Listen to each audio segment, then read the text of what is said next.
klātesošie un turie. Gribam jums prezentēt, varētu teikt, Liepājas lepnumu, daudzfunkcionālo centru Lielais Dzintars. Un tā kā ēka ir daudzfunkcionāla, tad arī mūsu prezentācijas komanda būs daudzfunkcionāla. Tātad Didis Jēriņš, pasūtītāja pārstāvis Liepājas pilsētas domas izpilddirektora vietnieku būvniecības jautājumos. Galvenais darba vadītājs Ivo Brālēns. Un arī mums ir lietotāja pārstāvis, ja jums ir jautājumi, kā mums funkcionē šajā ēka. Tā ir Elizabete Hartmane, Lielais Dzintars pārstāve. Tātad varbūt īsi par to vēsturi. 2002. gads Liepājā ir labā nozīmē traks diriģents, kurš saka, ka Liepājas domē vajag mums fantastisku koncertu zāli. Doma kaut kādu iemeslu dēļ piekrīt, naudas nav. Tas ir Reisnes Imants vai? Jā, Imants Reisnes, kas ir, varētu teikt, šīs ēkas galvenais tāds tēvs. Un tad notiek meta konkurss, vinnēja profesors Ginke. 2007. gadā izstrādā projektēšanas uzdevumu skiču projektu, un 2008. gadā sākās projektēšana. 2010. gadā, saprotot, ka tā vienīgā iespēja būtu realizēt šo projektu laikā, tehniskā projekta izstrādes laikā, tika integrēta muzikas skola.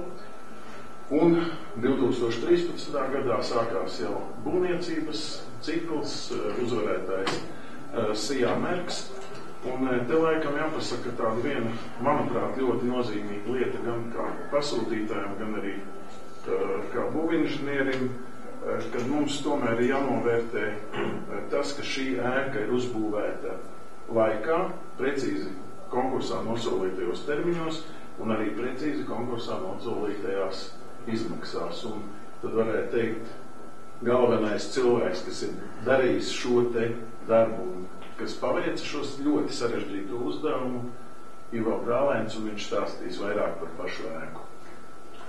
Jā, tad jautājums ir tāds, ka 13. gadā augustā tika ar Liepājas pilsētas domu un mērķi tika parakstīts līgums, un mums bija 24 mēnešos šī ideja vēl jārealizē. Tas, kas, protams, ka tad, kad mēs sākām būvēt, tad arī bija tas, ka šī ēka priekš mums bija izaicinājums. Es domāju, tāpēc, ka priekš jebkura būvnieka Latvijā būtu izaicinājums, jo šeit bija diezgan daudz nestandarta risinājumu, kuri Latvijā ļoti populāri nav. Tas priekš mums bija izaicinājums, tāpēc, ka arī tas bija saistīts ar ēkas skarkas izbūvi, ar konceptuāļu akustikas risinājumiem.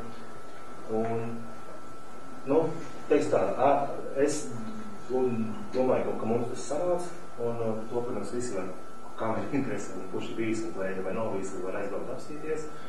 Protams, ka viedokļi par šo ēku cilvēkiem dalās. Viņi ir, teiks tā, vidusceļ nav. Vai šī ēka pirmais apstāties viņam patīk, vai nu katram ir savi komentāri. Bet tāda bija tā arhitekta ideja, lai šī ēka izceltos, viņi būtu neaizmirstami. Vai pozitīvi vai negatīvi, tas droši vien katram jāvērtē pašam. Tas, kas bija no mums, kā no būvniekiem, tad tas bija tas, ka man pašam praksē pirmais bija šīs te metāla karkas izbūve no stieņiem, kolonas, kuras sastarpēji mums vajadzēja ļoti precīzi savienot visas šūvis izdarīt tāpēc, kā loģistika būs, jo zemesgabals bija ierobežots. Tas,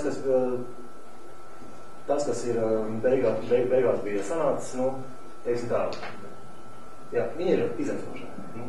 Teiksim tā, es domāju, priekš Latvijas viņi ir savādāka nekā tas, ko pārsvarā mēs redzam, ko kādi projekti nāk no Latvijā strādājušiem arhitektiem. Ka viņi ir tādi, kas ar ko Liepāja tiešām var lepoties. Un viņa tā ir atzīmējuši arī daudzi mūziķi un arī par akustiku profesionāli, ka akustika viņā ir izdevusies ļoti labi. Es nezinu, ko vēl teikt. Varbūt uzturēšanā, par to, kāda ir uzturēšana, tur es varbūt neko nepateikšu, tāpēc, ka celtnieks kā pabeidz darbu savāc ar mantiņas un aizved uz nākamo projektu, tad varbūt vēl ko tur izstāstīt par uzturēšanas jautājumu. Jā, pateicoties gan pasūtītāji, gan būvnieku vērtādīgajiem darbam, rezultātā Liepāja un visa Latvija ir ieguvusi šo brīnišķīgo daudzfunkcionālo mākslas centru, kurā ir gan šī brīnišķīgā lielā zāle, kur transformējam dažādos veidos, gan vēl 4 mazākas zāles, mums ir arī izstāžu zāle, un iknedēļu viesos uzņemam mākslas baudītājus un ekskursantus, ne tikai no Kurzemes, Baltijas, bet lēnām arī pulcējam cilvēkus no visas Eiropas. Un pēc pirmā pusgada, ko esam pavadījuši šajā ēkā, esam sapratuši, ka lielais dzīvers ir ne tikai Liepājas simfoniskā orķestra un Emīla Melngaļa mūzikas skolas mājvieta, bet arī konferenču, semināru un korporatīvo pasākumu ļoti pieprasīta norises vieta, kas nes pienesumu Liepājas tautsaimniecībai. Protams, dažādu mākslas norišu vieta, pulcējam gan operu mūzikas mīļus, gan džēza mūzikas mīļus, teātra apmeklētājus. Un, protams, arhitekta un būvnieka ieguldītais darbs ir vainagojies ar to, kad koncerta zāle ir apmeklējumu vērts arhitektūras objekts, kas saista ļoti daudz ekskursantus, žurnālistus, Eiropas ceļvežu, dažādus apskatniekus un citus interesēkus, un perfektās akustikas un modernā atrīkojuma dēļ arī ierakstu veikšanai gan lielā zāle, gan kameras zāle ir ļoti piemērota, ir notikuši pirmie simfoniskie ieraksti, un esam pārliecināti, kas jau tuvākajā nākotnē būs ļoti veiksmīgs eksporta pakalpojums. Un paldies būvniekam, paldies jums par uzmanību.